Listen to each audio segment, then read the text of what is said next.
आज chapter 6 class 12th में हम आज एक टॉपिक का अध्ययन करेंगे जिसको कहते हैं ट्रांसलेशन।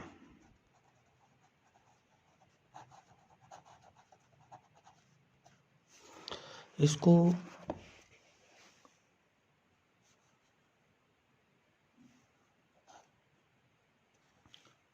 स्थानांतरण या रूपांतरण के नाम से भी जानते हैं। वैसे इसका एक दूसरा नाम भी है प्रोटीन सिंथेसिस।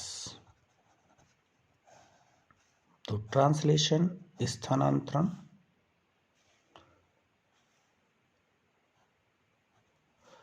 या रूपांतरण क्या चीज़ है, पहले हम इसकी डेफिनेशन समझ लेते हैं।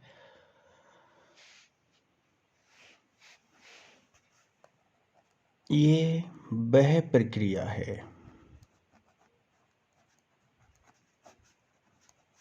जिसमें अमीनो अम्लों के जो अमीनो एसिड होते हैं, अमीनो एसिड्स के बहुलीकरण से यानी बहुलंकन से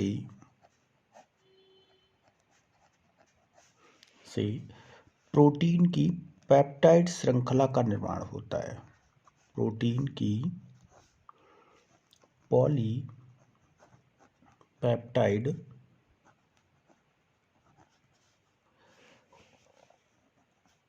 चैन होती है का निर्माण होता है। अब इसमें होता क्या है, जो पेप्टाइड चैन में अमीनो अम्लों का क्रम है वो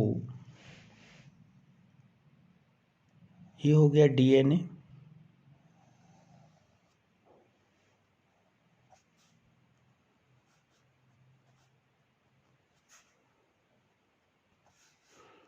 इस डीएनए से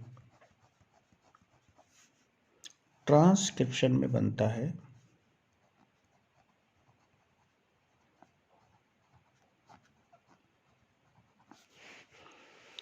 एमआरएनए, मैसेंजर आरएनए बनता है। यहाँ पर जब ये मैसेंजर आरएनए बनता है तो इस पर पाया जाता है जेनेटिक कोड, 3 नाइट्रोजनी क्षारकों के क्रम में इसके ऊपर यहाँ पर ये पाया जाता है।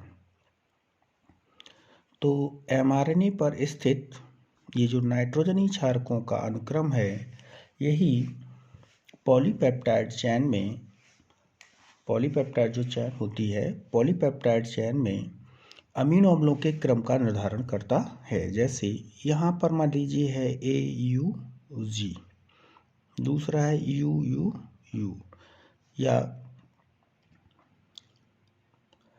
GGG या फिर GCG है या GUG है। इस तरीके से यहाँ पर ये नाइट्रोजनी क्षारकों का जो अनुक्रम है वो यहाँ पर ये पाया जाता है। यहाँ पर ये अब इस जेनेटिक कोड के अकॉर्डिंग, यहाँ जो कोड देख रहे हैं 3 नाइट्रोजनी क्षारकों का, इसी के जो अकॉर्डिंग जो है यहाँ पर प्रोटीन चैन का निर्माण होता है। तो इस प्रोटीन चैन में जैसे AUG है तो यहाँ पर मेथियोनिन अमीनो एसिड होगा। मिथोनिन से यहाँ पर फिनाइल एलेनिन अमीनो एसिड यहाँ पर तो यहाँ पर जुड़ा होगा, फिनाइल एलेनिन यहाँ पर जुड़ा हुआ होगा। अब यहाँ पर इसके बाद ये तीसरे नंबर पर जुड़ा हुआ होगा ग्लाइसिन। इसके बाद इसी तरीके से जैसे यहाँ दे रखा है CCG दे रखा है यहाँ पर, तो CCG जो है प्रोलीन के लिए होता है। तो यहाँ पर ये प्रोलीन नामक अमीनो एसिड जुड़ा हुआ होगा। तो यहाँ पर जो पेप्टाइड चेन बन रही है। अब यहाँ पर ये क्या बनने लगी, पेप्टाइड चेन बनने लगी। अब ये जो पॉलीपेप्टाइड चेन है, अमीनो एसिड के अकॉर्डिंग अमीनो एसिड इसमें लगे हुए हैं, तो ये अमीनो एसिड किसके अनुसार लग रहे हैं, यहाँ पर mRNA पर स्थित जो जेनेटिक कोड है उसके अनुसार ये बहुलंकन हो रहा है इनका। लेकिन इनका जो निर्देश है वो किससे प्राप्त होता है, डीएनए से प्राप्त होता है। तो डीएनए निर्देश देता है किसके लिए, एमआरएनए के लिए। और एमआरएनए क्या करता है, पॉलीपेप्टाइड चेन का निर्माण यहाँ पर करता है। तो इसी प्रक्रिया को यहाँ पर कहा जाता है ट्रांसलेशन, स्थानांतरण या अनुवादन के नाम से भी यहाँ पर इसको जानते हैं। अब हम इसमें पढ़ेंगे कि किस तरीके से प्रोटीन सिंथेसिस की प्रक्रिया होती है यहाँ पर ही। तो सबसे पहला जो पद होता है इसमें आपको एक चीज़ और बता दें कि ये जो पेप्टाइड चेन का निर्माण है, ये जो डीएनए से आरएनए का संश्लेषण होता है ट्रांसक्रिप्शन से कठिन होता है, यहाँ पर ये काफ़ी जटिल होता है। तो सबसे पहला इसके अंदर आ जाता है अमीनो अम्लों का सक्रियण।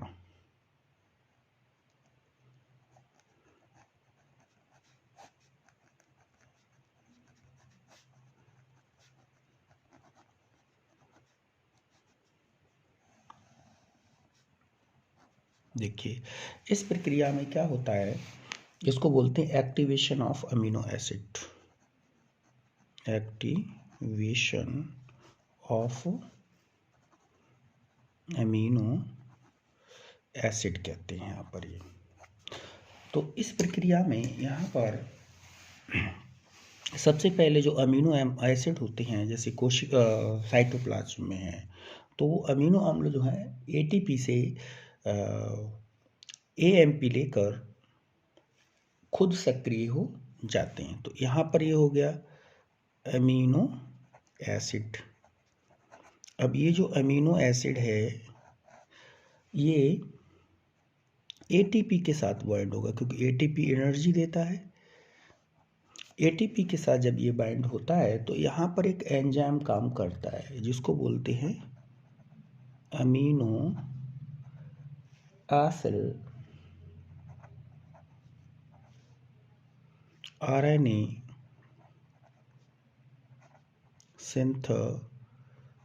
सिंथेटेज कहते हैं। ये जो है अमीनो एसिड, जैसे अमीनो एसिड को हम प्रतीक के तौर पर मान लें तो यहाँ पर क्या हो सकता है, ए हो सकता है। तो ये जो अमीनो एसिड है यहाँ पर ये जुड़ जाते हैं एएमपी के साथ। अमीनो एसिड एएमपी कॉम्प्लेक्स बन जाता है। तो इसी के लिए यहाँ पर कहा जाता है एक्टिवेशन ऑफ अमीनो एसिड, यहाँ पर कहा जाता है एक्टिवेशन ऑफ अमीनो एसिड, इसके लिए कहा जाता है। तो यहाँ पर क्या होता है, इनऑर्गेनिक जो फॉस्फेट है वो अलग हो जाता है। अब हम यहीं पर अमीनो एसिड सक्रिय हो गए। सक्रिय हो जाने के बाद दूसरा जो पद आता है वो एक चीज़ और बता दें, यहाँ पर ऐसा माना जाता है कि प्रत्येक अमीनो एसिड को सक्रिय करने के लिए एक अलग एंजाइम पाया जाता है यहाँ पर ये। अब दूसरा पद आता है ये सक्रिय, यहाँ पर ये हो गए सक्रिय अमीनो एसिड। अब ये सक्रिय अमीनो एसिड जो हैं इनका ट्रांसफ़र हो जाता है टीआरएनए पर। तो दूसरी हेडिंग हो गई सक्रिय अमीनो एसिड का टीआरएनए पर स्थानांतरण। देखिए यहाँ पर क्या होता है, ये सक्रिय अमीनो एसिड है ए यानी अमीनो एसिड एडेनिन मोनोफॉस्फेट। ठीक, ये जो है यहाँ पर टीआरएनए के साथ एक एंजाइम की मदद से जोड़ जाएगा और यहाँ पर ये कॉम्प्लेक्स बनाएगा एमिनो एसिड टीआरएनए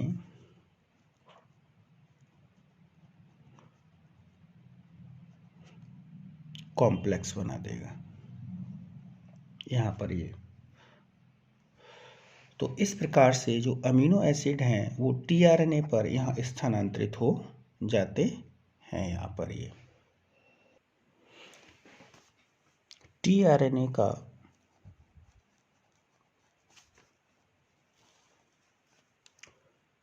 आवेशीकरण हो गया,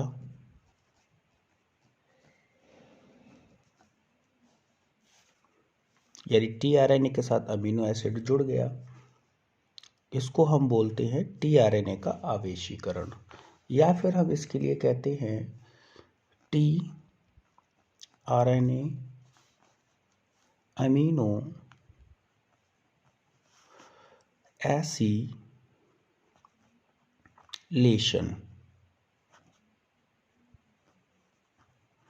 के नाम से यहाँ पर जानते हैं। अब यहीं पर जो अगली प्रक्रिया शुरू होती है इसको कहते हैं पॉलीपेप्टाइड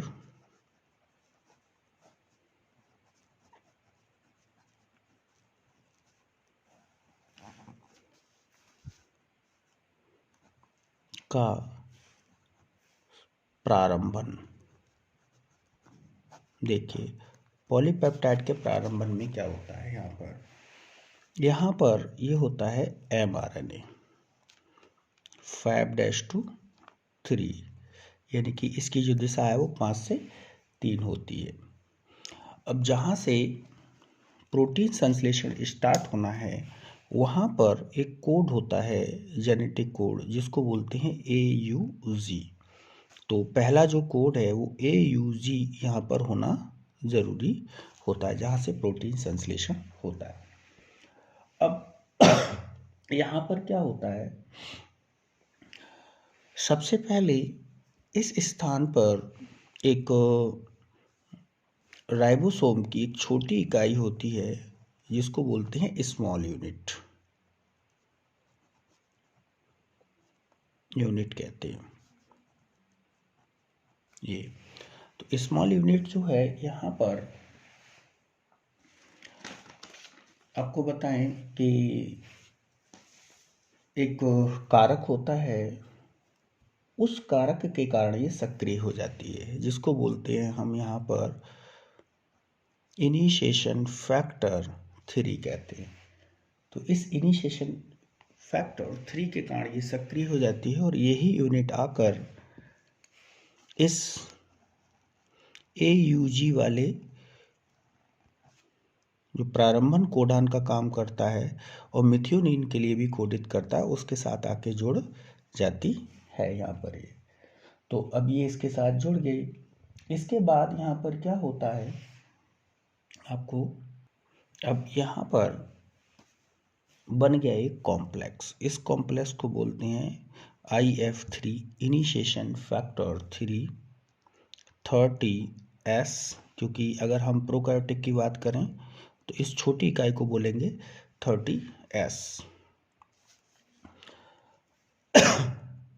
mRNA कॉम्प्लेक्स बन जाता है। तो ऊपर जो स्ट्रक्चर ये पूरी बन गई, इसी को यहाँ पर बोलते हैं IF3 30S mRNA कॉम्प्लेक्स के नाम से यहाँ पर जानते हैं। यहाँ पर ये अब कॉम्प्लेक्स बन गया। अब जो अगली प्रक्रिया शुरू होती है वो होती है F फॉर्मुलेटेड मिथियोनिन tRNA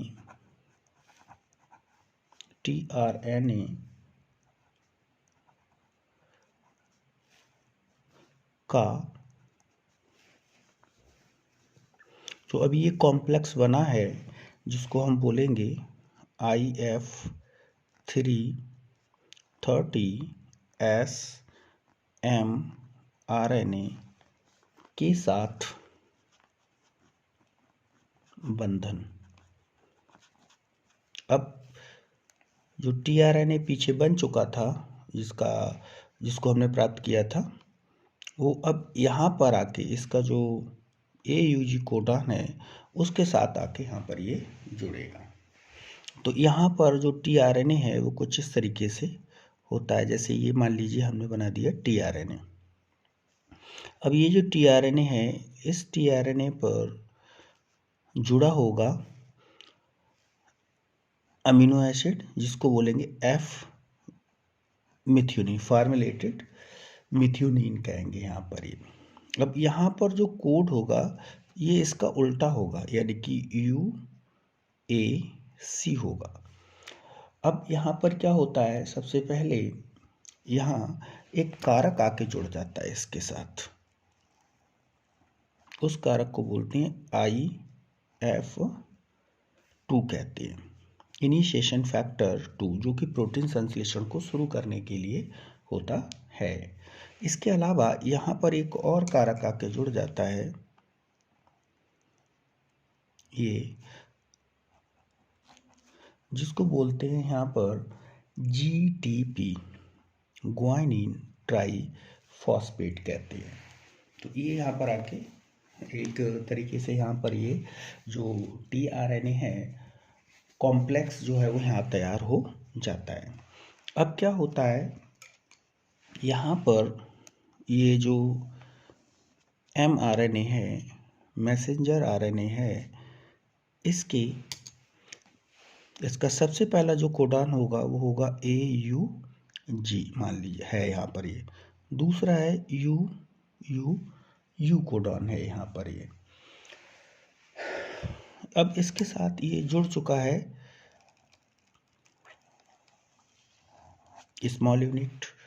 तो सबसे पहले यहाँ पर आके क्या होता है, यही टीआरएनए इसके साथ आके बॉन्ड हो जाएगा। यहाँ पर इसके साथ आके ये बॉन्ड हो जाएगा। तो यहाँ पर जब ये बॉन्ड होगा तो यहाँ पर ये होगा मिथियोनिन अमीनो एसिड्स। यहाँ जब ये बॉन्ड होता है तो इसी दौरान यहाँ पर क्या होता है कि एक और फैक्टर होता है जिसको हम बोलते हैं IF1। तो IF1 भी इसी दौरान यहाँ पर जुड़ चुका होता है। तो यहाँ से जो फैक्टर है वो दोनों अलग हो जाएंगे,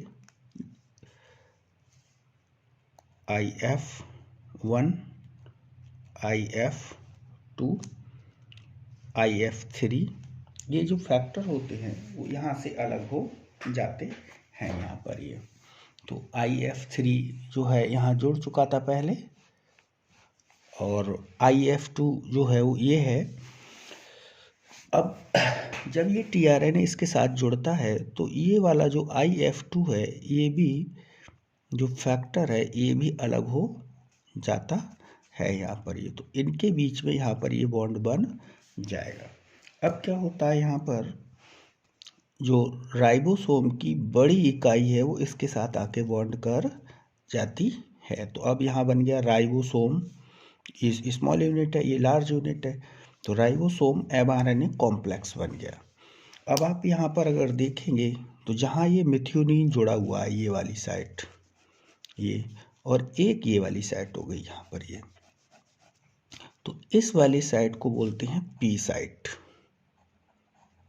और इस वाले स्थान को बोलते हैं A साइट। P साइट और दूसरे वाली साइट को यहाँ पर बोलते हैं हम A साइट के नाम से यहाँ पर इसको जानते हैं यहाँ पर ये। अब जो दूसरी साइट है उस साइट से जुड़ने के लिए अब यहाँ पर ये mRNA है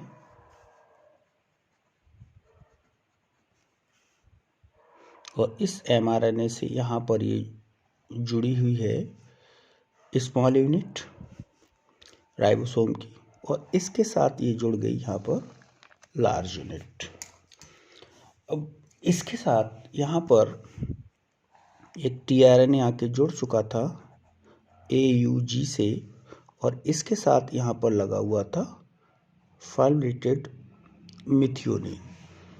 अब क्या होता है, यहाँ पर दूसरा टीआरएनए होता है, ठीक उसी तरीके से एक यहाँ जो टीआरएनए होता है, अब वो दूसरा अमीनो एसिड लिए हुए होगा, यानी कि अगर हम इसको देखें तो हम इसको इसको पहला अमीनो एसिड मान ले तो इसको दूसरा मान सकते, टीआरएनए के साथ होगा। तो यहाँ पर मान लीजिए कोडान है यू यू यू, तो यू का उल्टा ए, जो एंटी कोडान होगा वो यहाँ पर ये होगा। तो अब ये जो है इसके साथ जाके जुड़ जाएगा यहाँ पर ये। अब ये जिस जगह पर जुड़ेगा, क्योंकि ये जुड़ा हुआ है पेप्टाइडल साइट से, और दूसरी जो साइट बचती है उस साइट को बोलते हैं हम अमीनो एसल साइट कहते हैं यहाँ पर। तो ये इसके साथ जाके बॉन्ड हो जाएगा।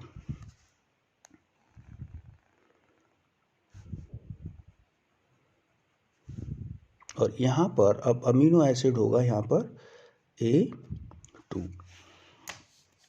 अब यहाँ पर क्या होता है कि ये अमीनो एसिड और ये अमीनो एसिड बहुत पास पास होते हैं। पास पास होने के कारण इनके बीच में एक बॉन्ड बन जाता है यहाँ पर। ये इस बॉन्ड के लिए कहा जाता है पेप्टाइडल। यहाँ जो बॉन्ड बनाने का काम करता है वो है पेप्टाइडल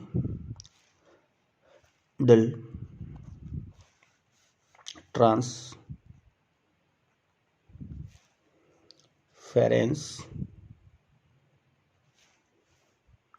एंजाइम। अब ये जो एंजाइम है यहाँ पर होगा, और ये एंजाइम यहाँ पर एक बॉन्ड बना देता है जिसको बोलते हैं पेप्टाइड बॉन्ड कहते हैं यहाँ पर ये। अब इसी दौरान यहाँ पर क्या होता है कि यहाँ इसके साथ ये बॉन्ड बन गया, तो एक अमीनो एसिड, ये दूसरा अमीनो एसिड हो गया। अब यहाँ पर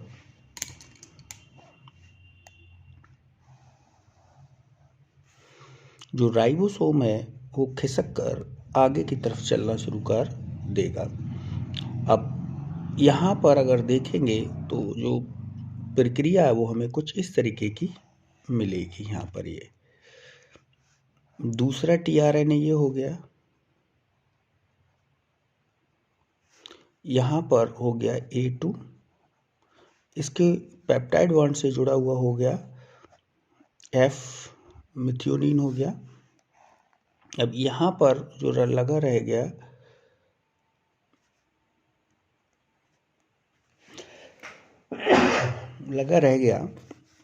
टीआरएनए। अब ये जो टीआरएनए है यहाँ जो टीआरएनए है इसका हो जाएगा टीआरएनए का डीएसिलेशन हो जाएगा, टीआरएनए का डीएसिलेशन हो जाएगा, यानी कि ये टीआरएनए यहाँ से अलग हो जाएगा। अब मान लीजिए अगला कोडान यहाँ पर कोई दूसरा है, आगे की तरफ हम और बढ़ते हैं। अब यहाँ कोडान आ जाता है मान लीजिए AA। तो अब अगली प्रक्रिया शुरू हो जाती है जिसको बोलते हैं, अगली हेडिंग के लिए हम पेप्टाइड चेन का दीर्घीकरण।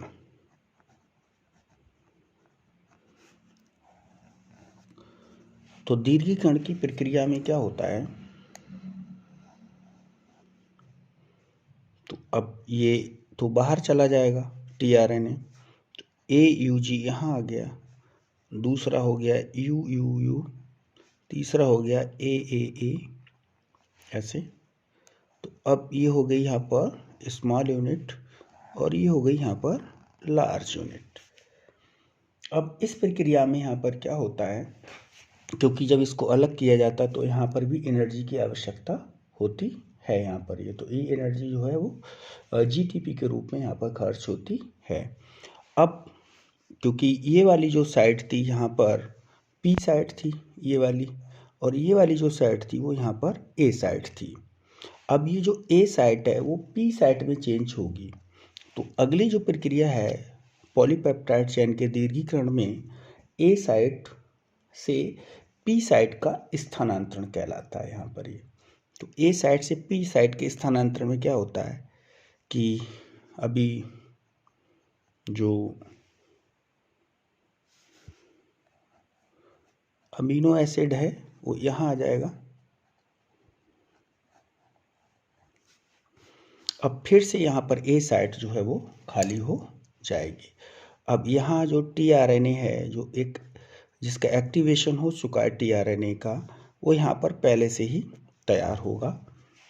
वैसे तो यहाँ पर एक फैक्टर होता है इसके साथ जुड़ा हुआ, इस टीआरएनए के साथ, जिसको बोलते हैं एलोगेशन फैक्टर, टीयू बोलते हैं यहाँ पर। ये इसको बोलते हैं, टीयू का मतलब होता है अनस्टेबल, अनस्टेबल होता है यहाँ पर ये।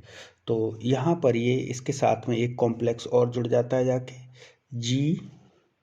जीटीपी से इसको मिल जाती है, जीटीपी से इसको एनर्जी के लिए मिल जाती है। तो यहाँ पर ये लगा हुआ होता है A3। अब जब ये इसके साथ जुड़ता है तो ये जो कॉम्प्लेक्स हैं इसके, जैसे ये जीटीपी है ऊपर की तरफ लगा हुआ, ये सारी चीज़ें यहाँ से अलग हो, इलॉगेशन फैक्टर अलग हो जाएगा, ये जीटीपी है ये भी अलग हो जाएगा यहाँ पर ये। अब यहाँ पर जो है वो टीआरएनए इसके साथ ए साइट पर आके बाइंड हो जाएगा। अब ए साइट पर आके बाइंड होगा तो यहाँ पर होगा अब ये तीसरा अमीनो एसिड, जो कि किसके अकॉर्डिंग होगा, ए कोडॉन के अकॉर्डिंग होगा। ठीक, अब ये फिर पास आ गए तो इनके बीच में फिर से बॉन्ड बन जाएगा। इस बॉन्ड को यहाँ पर बोलेंगे पेप्टाइड बॉन्ड, पेप्टाइड बॉन्ड कहेंगे। फिर से यहाँ पेप्टाइड बॉन्ड बन जाएगा। अब पुनः फिर से अगर हम इसको देखें तो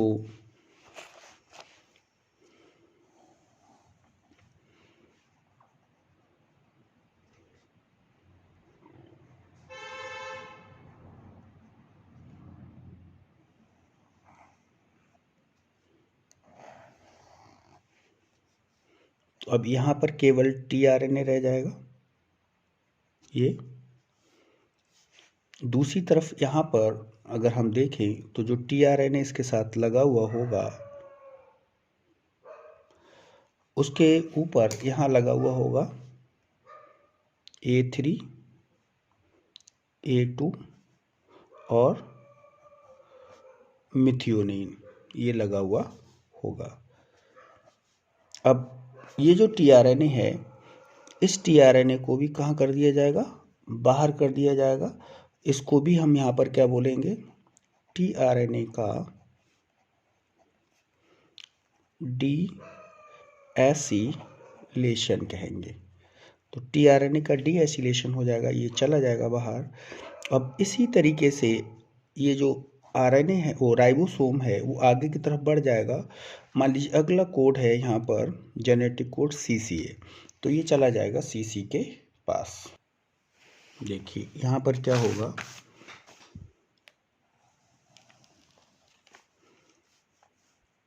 AUG, यहाँ जो कोड था दूसरा UUU, तीसरा जो कोड था वो था AA, और चौथा जो कोड है जेनेटिक कोड वो है CC। तो अब यहाँ पर आ गया ये राइबोसोम, 5' to 3' चल रहा है यहाँ पर ये। तो अब जो टीआरएनए था वो यहाँ आ गया, क्योंकि जो A साइड थी वो P साइड में फिर से चेंज हो जाएगी यहाँ पर ये। तो A3, A2 और मिथियोनिन, फॉर्मुलेटेड मिथियोनिन, क्योंकि अभी हम यहाँ इसको पढ़ रहे हैं, जीवाणुओं के अंदर पढ़ रहे हैं यहाँ पर ये। अब ये वाली जो साइट है वो फ्री हो गई, A साइट यहाँ पर क्या हो गई, A साइट जो है वो यहाँ पर फ्री है। तो फिर से जो है यहाँ पर टीआरएनए जो है पहले से तैयार होगा, पूरा कॉम्प्लेक्स यहाँ पर, जिसके साथ जुड़ा होगा ये अगले क्रम का अमीनो एसिड्स, वही यहाँ पर कॉम्प्लेक्स होगा जिस कॉम्प्लेक्स को बोलते हैं हम यहाँ पर, ये इसका एंटी कोडॉन होंगे, कॉम्प्लेक्स को वही हम कहेंगे इलोगेशन फैक्टर TU GTP, क्योंकि यहाँ पर जो अणु हैं वो GTP के भी लगे हुए होंगे। जब ये इसके साथ जाएगा जुड़ने के लिए तो कुछ इस तरीके से ये जो कॉम्प्लेक्स हैं वो सारे अलग हो जाते हैं। जैसे यहाँ EF कॉम्प्लेक्स से अलग हो जाएगा, GTP जो है वो GDP में बदल जाएगा, वो अलग हो जाएगा कॉम्प्लेक्स, और यहाँ पर इनके बीच में बॉन्ड बन जाएगा यहाँ पर ये। तो अब यहाँ ये आ गया कौन से नंबर का, चौथे नंबर का अमीनो अम्ल आ गया। अब ये फिर पास आ गया तो इनके बीच में क्या बन जाएगा, बॉन्ड बन जाएगा। तो इसी तरीके से ये जो प्रक्रिया है वो आगे बढ़ती चली जाती है यहाँ पर ये। तो यहाँ इसी तरीके से हम देखेंगे तो इस तरीके से यहाँ इस तरीके से दीर्घीकरण होता चला जाता है इसका, और ये तब तक चलता है जब तक कि last codon UAA, UAG, UAA या UAG या UGA जो है नहीं आ जाता, जिनको स्टॉप कोडॉन कहते हैं। तो ये स्टॉप कोडॉन आ जाएगा। जैसे स्टॉप कोडॉन आता है, क्योंकि ये किसी भी अमीनो अम्ल को कोडित नहीं करता है, तो यहाँ पर पहुँचने के बाद जो अमीनो एसिड की जो सिंथेसिस है, मान लीजिए यहाँ पर ये सारे अमीनो एसिड हैं, इनके बीच में ये पेप्टाइड बॉन्ड बने हैं इस तरीके से।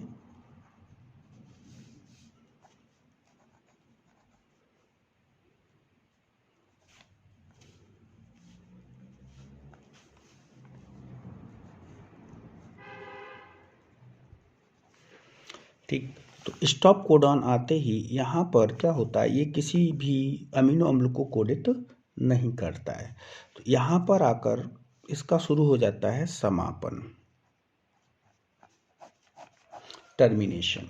तो टर्मिनेशन में क्या होता है, जैसे कोलाई बैक्टीरिया है या जीवाणु है, तो जीवाणु में यहाँ पर कारक पाए जाते हैं जिनको बोलते हैं हम रिलीजिंग फैक्टर कहते हैं। तो रिलीज फैक्टर में यहाँ पर जो फैक्टर होते हैं वो होते हैं RF1, RF2 और RF3। तो ये फैक्टर होते हैं जो कि इस प्रोटीन संश्लेषण को, यानी पेप्टाइड श्रृंखला के संश्लेषण को यहाँ पर रोकने का काम करते हैं यहाँ पर ये।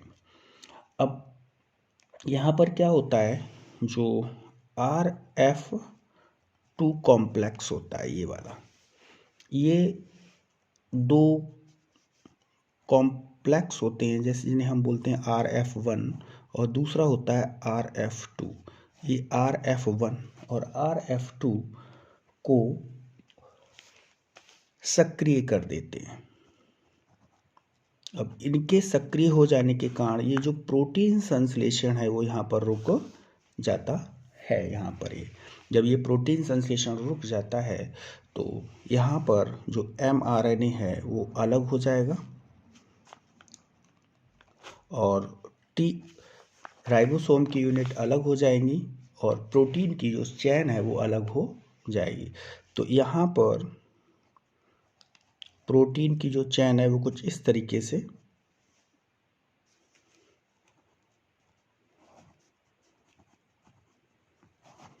ये अमीनो एसिड्स हैं यहाँ पर, ये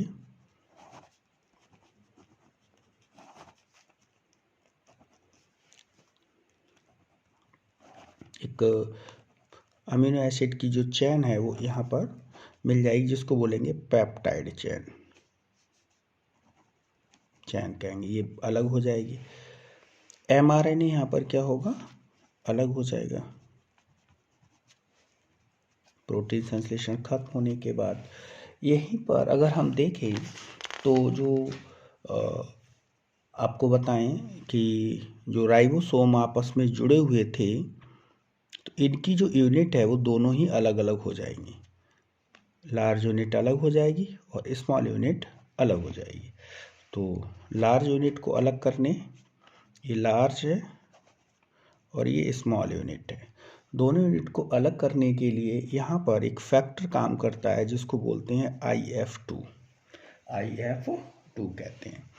अब अगर हम देखें समापन के लिए तो यूकैरियोटिक्स में जो है केवल एक ही होता है पेप्टाइड चैन संश्लेषण के लिए, जिसको बोलते हैं ERF कारक के नाम से यहाँ पर जानते हैं यहाँ पर ये। तो इस तरीके से जो है प्रोटीन की एक लंबी श्रृंखला बन कर तैयार हो जाती है, जो ये पेप्टाइड चेन है यहाँ पर ये। और इस पेप्टाइड चेन का जो निर्माण है वो mRNA के अनुसार होता है, mRNA पर स्थित जो जेनेटिक कोड है उसके अनुसार होता है, लेकिन उसको जो निर्देशित किया जाता है वो DNA द्वारा निर्देशित किया जाएगा यहाँ पर ये। तो प्रोटीन सिंथेसिस के लिए क्या क्या सामग्री चाहिए वो समझ लेते हैं यहाँ पर ये। एक तो चाहिए यहाँ पर mRNA, दूसरा चाहिए राइबोसोम, तीसरा चाहिए यहाँ पर टीआरएनए की भी आवश्यकता होती है यहाँ पर ये। राइबोसोम की अगर हम बात करें तो राइबोसोम में लगभग 80 टाइप्स प्रोटीन इसके अंदर होते हैं यहाँ पर ये। चौथी चीज़ जो चाहिए वो यहाँ पर चाहिए एंजाइम। अब एंजाइम में इनिशिएशन फैक्टर भी चाहिए और रिलीजिंग फैक्टर भी यहाँ पर चाहिए, यानी कि कुछ शुरू करने के लिए और कुछ बंद करने के लिए यहाँ पर, यानी प्रोटीन संश्लेषण है उसको बंद करने के लिए चाहिए विमोचक कारक और प्रारंभन कारक करके कहते हैं यहाँ पर। इसके अलावा एनर्जी, तो एनर्जी के लिए यहाँ पर चाहिए ATP और GTP, इनकी आवश्यकता यहाँ पर होती है। अब